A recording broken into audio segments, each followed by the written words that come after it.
"Step away from that aircraft, Grandpa." The command was sharp, laced with authority that only youth and a crisp uniform can produce. The young Air Force technician, name tag reading Harper, stood with arms crossed, blocking the path of an elderly man in faded work clothes. The old man didn't respond. His weathered hands, mapped with scars and oil stains, remained steady at his sides as his pale eyes stayed locked on the silent beast before them. A B-1 Lancer sitting dead on the tarmac, its swept wings useless, its cockpit dark. Harper's frustration boiled over. 3 hours. 3 hours they'd been chasing ghosts in this $283 million machine, and now this confused civilian had wandered past security. "Sir, I'm not asking twice. This is restricted." The old man's hand moved to his jacket pocket. Harper tensed, but what emerged wasn't a weapon. It was a small, worn leather case, dark with age, stained with decades of hydraulic fluid. "What is that? Your lunch?" Harper scoffed, his team snickering behind him. "You think you're gonna fix a Mach 1-2 bomber with—" That's when the sirens started. Not base patrol, command escort. And they were screaming toward them at full speed. Before we continue, if you believe true expertise deserves recognition regardless of age, type respect below. And tell me where you're watching from. This story shows why we should never judge a book by its cover. I read every comment. The name on his visitor badge read, Frank Morrison. No rank, no title. Just a maintenance contractor clearance that had gotten him through the front gate at Dyess Air Force Base that morning. He was 78 years old with a back bent by gravity and hands that trembled slightly when he held them still. To everyone on the flight line, he looked like someone's confused grandfather who'd taken a wrong turn. But Master Sergeant Elena Vasquez had been watching him for the past 10 minutes, and something wasn't adding up. She was a 22-year veteran, a crew chief who'd deployed to every sandpit the Air Force had sent her to. She'd seen a lot of people look at aircraft, tourists, VIPs, fresh recruits. They all looked the same way, impressed, maybe intimidated, taking photos. This old man was different. He wasn't looking at the B-1, he was reading it. His eyes moved methodically across the airframe, pausing at specific panels, tracing hydraulic lines that weren't even visible from where he stood. "Harper, easy," she called out, approaching the confrontation. But Harper was too wound up to hear her. The pressure was immense. The B-1 Lancer, call sign Bone 06, was the lead aircraft for a strategic readiness demonstration scheduled to launch in 47 minutes. A congressional delegation was already in the observation tower. The wing commander had made 3 increasingly tense calls to the maintenance bay.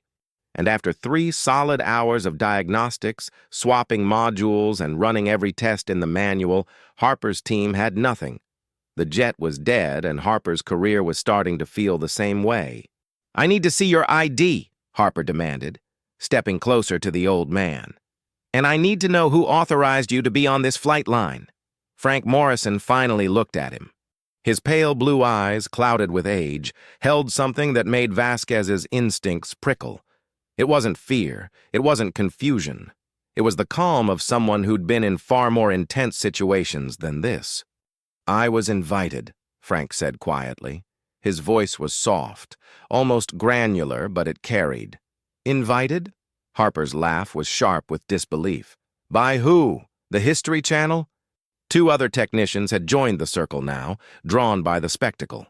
Airman Rodriguez and Staff Sergeant Chen, both exhausted and frustrated from the failed repair attempts, saw an easy target for their stress.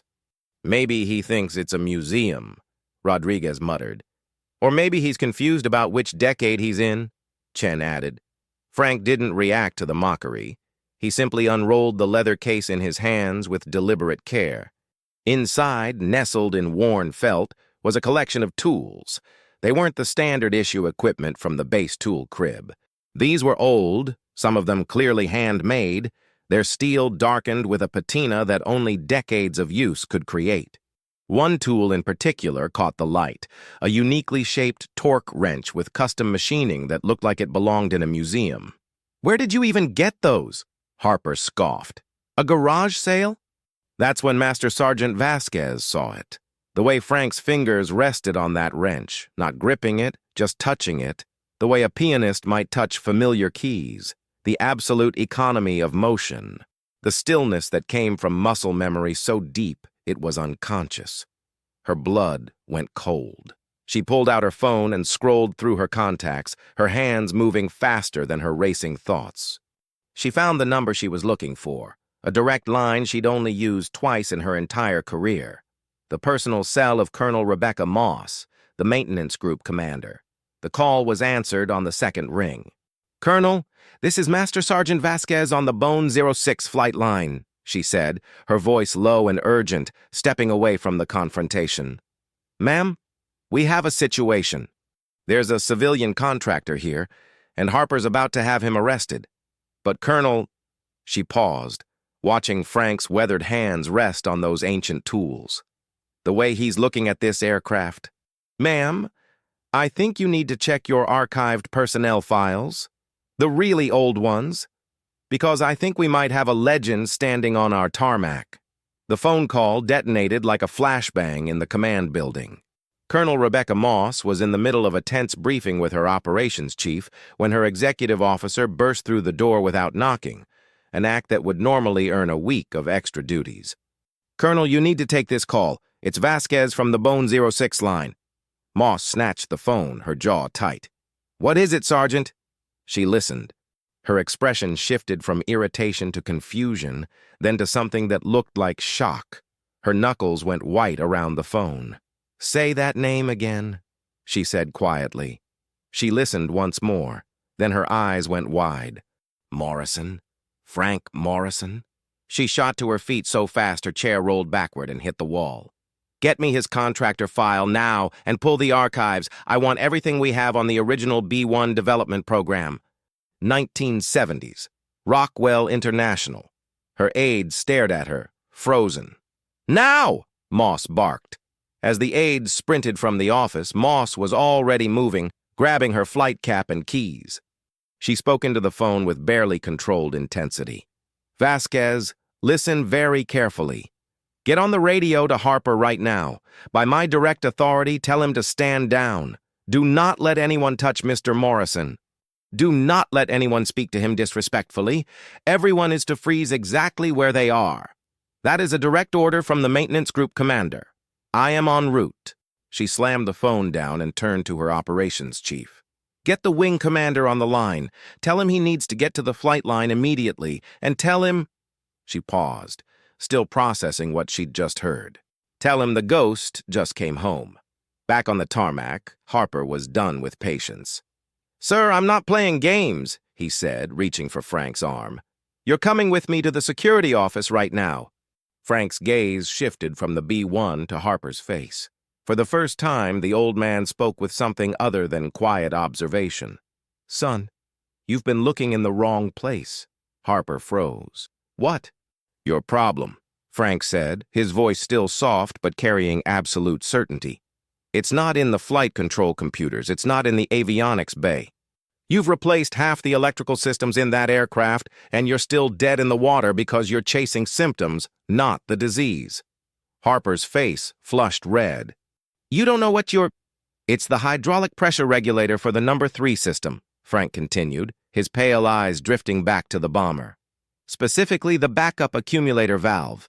It's a known issue on the B-1B Block D models, especially after a cold soak at altitude. The valve sticks.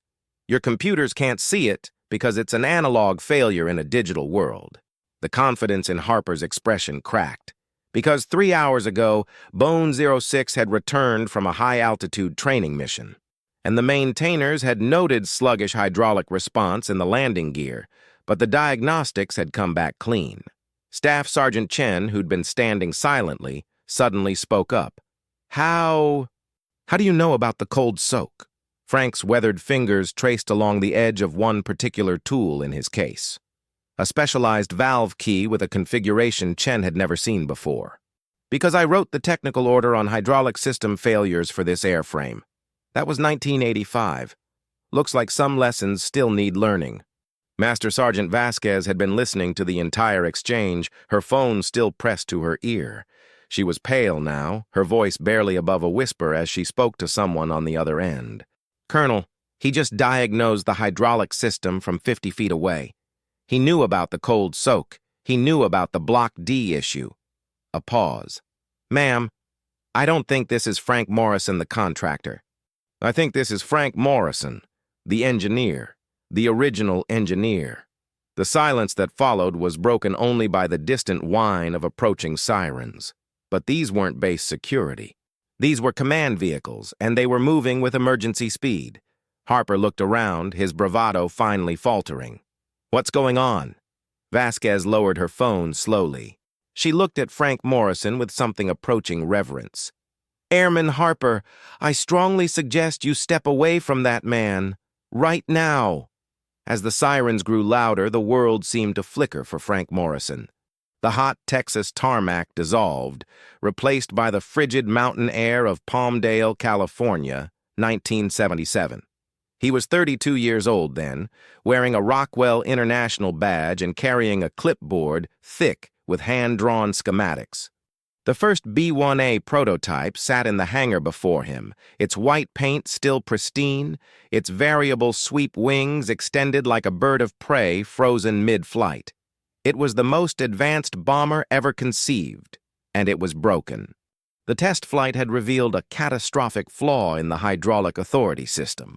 When the wings swept back at high speed, the pressure fluctuations created a harmonic resonance that the engineers hadn't predicted. On the last flight, the pilot had nearly lost control. The entire program was now grounded, hundreds of millions of dollars and years of work hanging by a thread. The senior engineers were in meetings. The Air Force brass was demanding answers. And Frank Morrison, the youngest engineer on the team, stood alone in the hangar at 2 a.m., staring at the problem everyone said was unsolvable. He'd spent the previous 40 hours awake, running calculations by hand, building scale models from scrap metal in the machine shop. The solution wasn't more computing power or more redundancy. It was elegance. A simple bypass accumulator with a pressure-sensitive valve positioned precisely at the junction of the wing sweep mechanism and the primary hydraulic lines. It would absorb the harmonic pressure spikes and bleed them off gradually, invisible to the flight control computers but absolutely critical to keeping the system stable. He'd machined the first prototype valve himself on the shop floor, using tools he'd built for jobs that didn't exist yet. When he installed it and ran the simulation, the harmonic disappeared, vanished like it had never existed. The chief engineer had found him the next morning, asleep under the B-1's wing, his hands still covered in hydraulic fluid and metal shavings. The custom valve was installed, and the test data was perfect. "Morrison," the chief had said, shaking him awake, "you just saved this program. That valve, and the dozen others Frank had designed over the next 8 years, became standard on every B-1B ever built. His designs were in the technical manuals. His innovations were in the training syllabi. But his name was buried in classified engineering reports that almost no one would ever read. He hadn't cared about recognition. He'd cared about the aircraft, about making sure that when pilots pushed the throttles forward and committed their lives to the machine would honor that trust. The memory faded. Frank was back on the Dyess tarmac, the hot sun beating down, the sound of approaching vehicles growing deafening. His hand was still resting on the old valve key in his leather case, the very same tool he'd used on that first prototype in 1977. Harper was staring at him now with an expression that had shifted from anger to confusion to something approaching fear. "Who are you?" Before Frank could answer, the command vehicles arrived. They didn't slow down. They didn't brake gently. 3 black SUVs and 2 security trucks came screaming onto the tarmac, lights flashing, forming a protective semicircle around the B-1 and the group of stunned airmen. Doors flew open before the vehicles had fully stopped. Colonel Rebecca Moss emerged from the lead vehicle. She was a tall woman with iron gray hair and a chest full of ribbons that told the story of a 28-year career. Behind her came the vice wing commander, the command chief master sergeant, and what looked like half the base's senior leadership. But Moss only had eyes for one person. She walked directly toward the elderly man in work clothes, her boots striking the concrete with military precision. When she was 10 feet away, she stopped. And then, in one fluid motion that seemed to freeze time itself, Colonel Rebecca Moss brought her hand up in the sharpest, most respectful salute of her entire career. "Mr. Morrison," she said, her voice carrying across the suddenly silent flight line. "Sir, it is an honor." The collective gasp from the assembled airmen was almost audible. Jaws dropped. Eyes went wide. Harper looked like someone had just told him gravity was optional. Colonel Moss held the salute, her arm rigid, her eyes locked on Frank's weathered face. The silence stretched for 3 heartbeats before Frank, slowly and with visible effort, returned the gesture. His hand trembled slightly as it moved to his brow, but the motion was precise, practiced, military. When they both lowered their hands, Moss took a breath and addressed the crowd in a voice that carried the weight of absolute authority. "For the benefit of everyone here who doesn't know whose presence they're in," she began, her words deliberate and clear, "this is Mr. Frank Morrison." From 1974 to 1986, he was a lead design engineer for Rockwell International on the B-1 LANCER program. He holds 14 patents on this aircraft's hydraulic and flight control systems. 3 chapters of the technical manual you study were written by his hand. She paused, letting that information land like a physical blow. "During the 1991 Gulf War," she continued, "when a software glitch grounded an entire wing of B-1s at Diego Garcia, Mr. Morrison flew into a combat zone with nothing but a tool case and his expertise. While Pentagon officials were still scheduling conference calls, this man had all 18 aircraft back in the air within 48 hours. Harper had gone completely pale. The other technicians looked like they wanted the tarmac to open up and swallow them. "He didn't ask for a medal," Moss said. "He didn't ask for recognition. He simply did the work and went home." She turned her gaze on Harper, and her expression shifted from reverence to ice. "And today, Airman Harper, you mocked him. You threatened him with arrest. You treated a living legend like a confused old man who'd wandered away from a nursing home." Harper opened his mouth, but no sound came out. Master Sergeant Vasquez stepped forward, her voice steady despite the tension. "Colonel, Mr. Morrison identified the hydraulic problem. Backup accumulator valve in System 3. He said it's a known issue after cold soaks." Moss's eyes widened fractionally. She turned to her maintenance superintendent. "Get a specialized hydraulic team out here now. Check System 3, backup accumulator, exactly as Mr. Morrison specified." Within 3 minutes, 2 senior hydraulic specialists arrived with diagnostic equipment. They worked in silence, the entire flight line watching. One of them, a master sergeant with 18 years on the B-1, removed an inspection panel near the belly of the aircraft that Harper's team hadn't even considered accessing.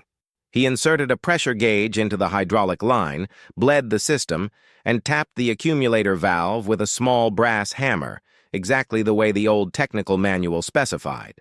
There was a soft click, a hiss of releasing pressure, and then, like a sleeping giant waking up, the B-1's auxiliary power unit began to whine. The cockpit displays flickered to life. The hydraulic pressure gauges climbed to green. The flight control surfaces performed their automatic check sequence with smooth precision. The master sergeant backed away from the panel, staring at the aircraft in disbelief. "Colonel, the bird's alive." System 3 accumulator was stuck exactly where Mr. Morrison said it would be.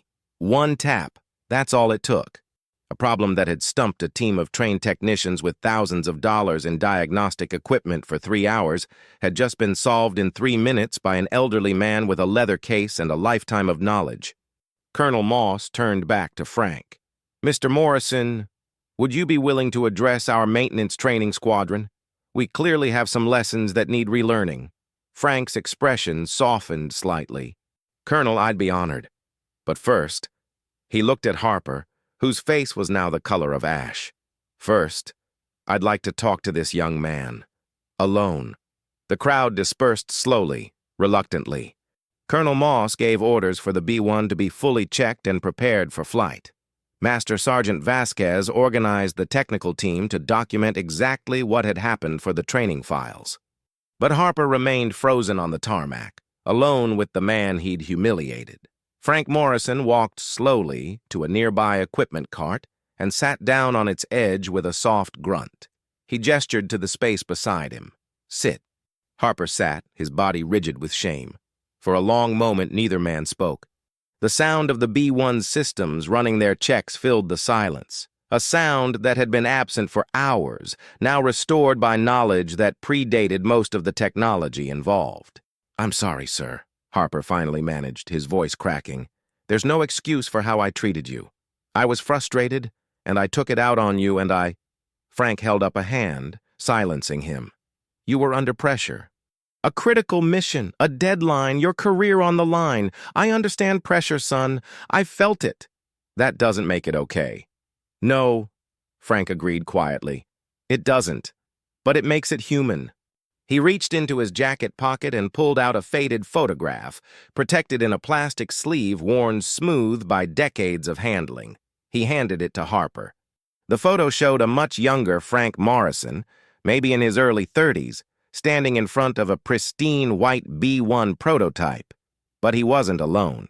Around him stood a group of 15 other engineers and technicians, all smiling, all covered in grease and grime, all looking exhausted and triumphant. "That was taken the day after our first successful full-envelope test flight," Frank said. "We'd been working for 72 hours straight. Everything that could go wrong had gone wrong, and He paused, his voice softening with old regret. "I yelled at one of our junior techs, a kid named Martin. He'd installed a sensor backward, and it cost us 6 hours of troubleshooting. I ripped into him in front of the whole team, made him feel about 2 inches tall." Harper looked at the photo, then back at Frank. "My mentor, a man named Bill Crawford, pulled me aside afterward," Frank continued. He said, "Frank, you just broke that kid's spirit. You might have been right about the mistake, but you were wrong about how you handled it. If you want to build great machines, you first have to build great people. And you don't build people by tearing them down." Frank pointed to one of the faces in the photo, a young man in the back row who looked barely out of college. "That's Martin. After I apologized to him and we worked through the problem together, he went on to design the upgraded avionics package for the B-1B. He became one of the best engineers on the program. But I almost destroyed him before he had the chance." He looked at Harper directly. "You made a mistake today. You judged me by my appearance and my age instead of listening to what I might have to offer. But that mistake doesn't define you, son. What defines you is what you do next." Harper's eyes were wet. "What do I do next?" Frank smiled slightly. "You learn. You get humble. And you remember that every person you meet, every single one, knows something you don't. Your job isn't to prove you're the smartest person in the room. Your job is to solve the problem. And sometimes that means listening to the guy who looks like he doesn't belong." He stood up slowly, his joints protesting, and offered his hand to Harper. "Deal?" Harper stood and took the hand, gripping it firmly. "Deal. And, sir, thank you. For the lesson and for not letting the colonel destroy me." Frank's smile widened. "Oh, she's still going to destroy you a little bit. But you'll survive, and you'll be better for it." 6 weeks later, Dyess Air Force Base held its quarterly maintenance training symposium. The base theater was packed with 340 airmen, technicians, and engineers, standing room only. On stage, introduced by Colonel Moss herself, stood Frank Morrison. He spoke for 90 minutes without notes. He talked about the soul of machines, about the responsibility of maintenance, about how the B-1 Lancer wasn't just a weapons system, but a promise to the pilots who trusted their lives to it, and a promise to the nation that relied on it. He talked about humility, about how the greatest engineers he'd ever known were the ones who listened more than they spoke, about how experience wasn't about age, but about attention, paying attention to what the machine was telling you, paying attention to the wisdom of those who'd come before, paying attention to the patterns that repeated across decades. In the front row sat Airman First Class Derek Harper. He took notes on every word. After the presentation, Harper approached Frank with a request. "Sir, would you sign my technical manual?"